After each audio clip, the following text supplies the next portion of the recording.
ハローマテです。ここはスウェーデンのゴーテンベルグです。北欧というと少し前にアジア人差別の動画が配信されて問題になってましたよね。例の釣り目のポーズです。で、今日はヨーロッパで僕が感じるアジア人差別についてお話ししたいと思います。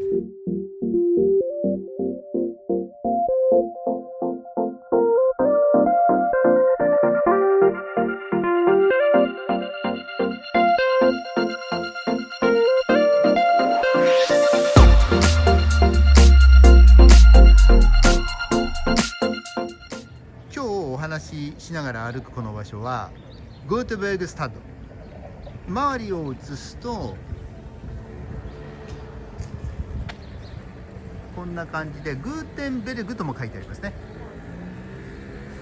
ですから日本だとイエテボリとかヨーテボリって言うんですけど、こちらではグーテバーグ、グーテンベルグという呼び方が一般的です。こちらがね中央駅の方なんですけど、今日はこのメインストリートを歩いて行きます。ただね、すごく朝早いので人通りが少ないんですが、街の雰囲気をね見ながらアジア人差別のお話をしていきたいと思います。で、この道がねメインストリートでずっとまっすぐ行くと、この街の、シンボルボルボの自動車のボルボのミュージアムがあります。で、まず今回のテーマ、人種差別なんですけど、僕たち日本人も他のね誰かを差別している可能性あります。日本を訪れる外国人の方々、その出身地の大多数から連想するイメージってありますよね。そこからあの国の人ちょっと嫌だなとかね、そういうことってあると思います。これまだね氷が張ってんですよね、3月中旬で。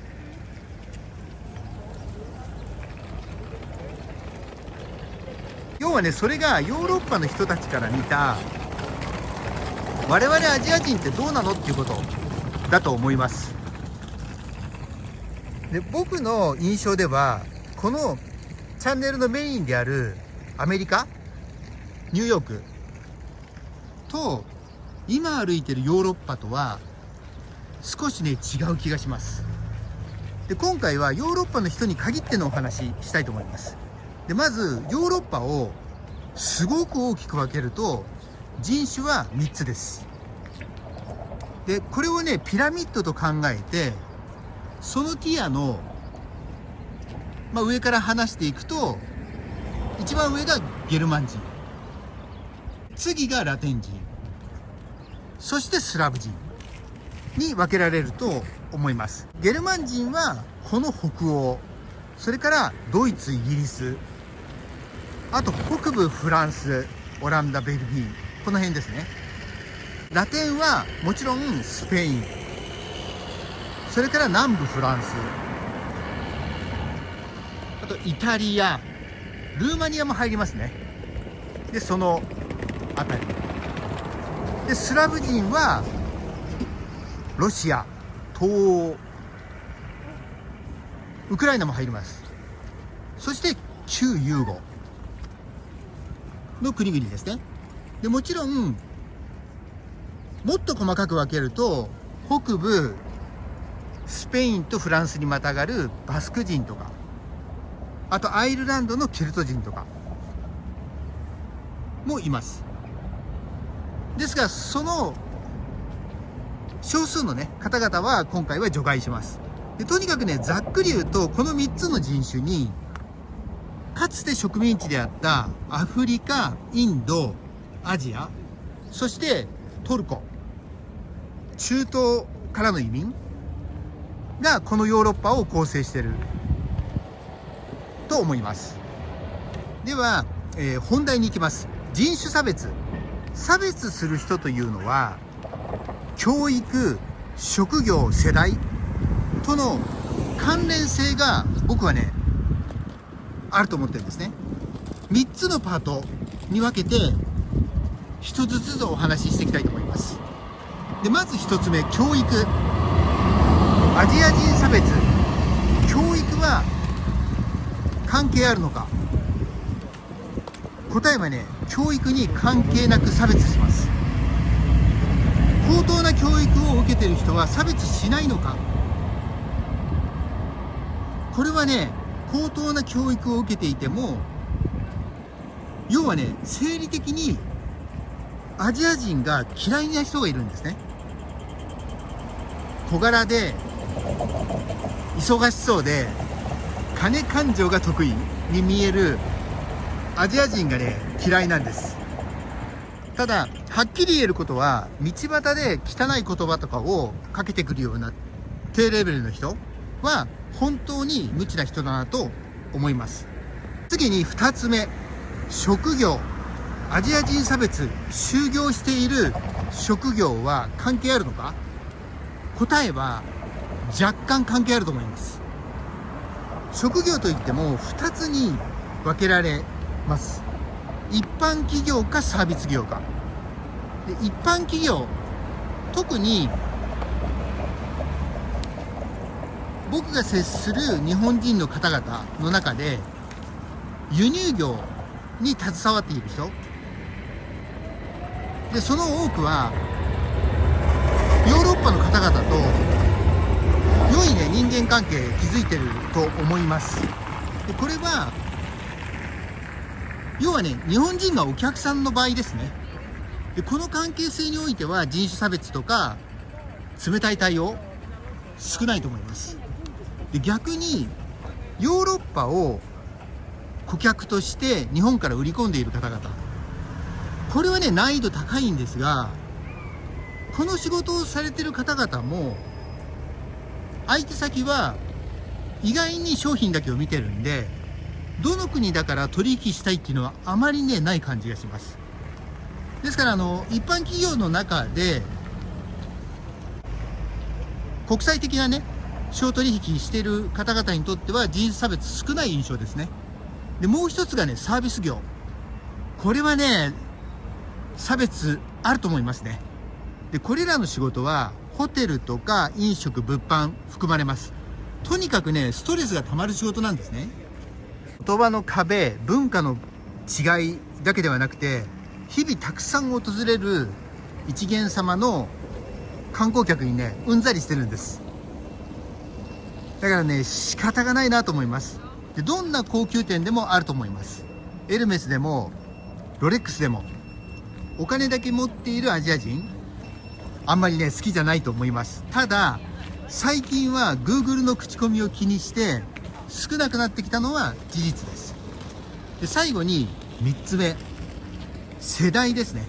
アジア人差別、世代によって違いはあるのか。答えはねあると思います。若い世代ほど差別が減ってきている印象があります。中国といえばハイテク、日本と韓国はカルチャー。特に日本へのイメージいいと思います。でそれは漫画、アニメといったカルチャーが驚くほど浸透していて、例えばね今の若い人に、Z 世代っていうんですかね、90年代半ば以降に生まれた方々は日本というとスラムダンク、あとワンピースとか、あと呪術廻戦で何が人気あるのとかね、みんなね興味津々というかコミュニケーションね取りたいと思います。付け加えるなら K-POP もそうですね。文化への興味は大きくね貢献してると思います。で比較すると年配の世代40歳50歳以上かな、特にね製造業に従事してる方はあまりねいい印象はねないと思います。でこれはアジアの企業にシェアを奪われて傘下に入っちゃった会社が多いからなんですね。それもあって今日ねこのグーテンベルグでこの動画作ってるんですけど、このボルボのお膝元街の人ね、ショックだと思います。自動車は